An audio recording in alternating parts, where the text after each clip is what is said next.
السلام علیکم۔ بسم اللہ الرحمن الرحیم۔ امام علی کی ولادت کے موقع پر میں آپ سب لوگوں کو ایک واقعہ سنانا چاہتی ہوں۔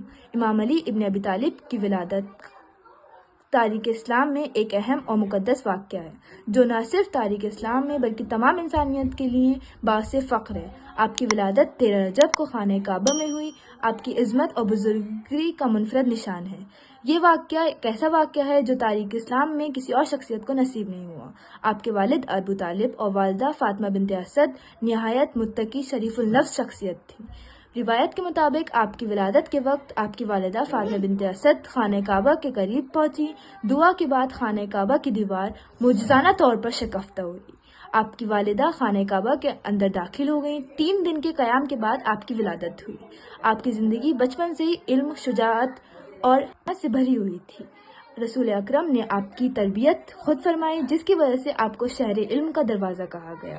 آپ نے دین اسلام کے فروغ میں نمایاں کردار ادا کیے۔ آپ کی شجاعت میدان جنگ میں بے مثال تھی۔ آپ نے حق اور انصاف کا پرچم ہمیشہ بلند رکھا۔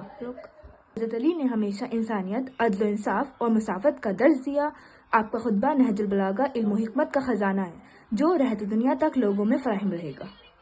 حضرت علی کی ولادت کی مناسبت سے یہ دن ہمیں ان کی تعلیمات پر عمل کرنے اور اپنی زندگی ان کے اصولوں کے مطابق ڈھالنے کا موقع دیتی ہے۔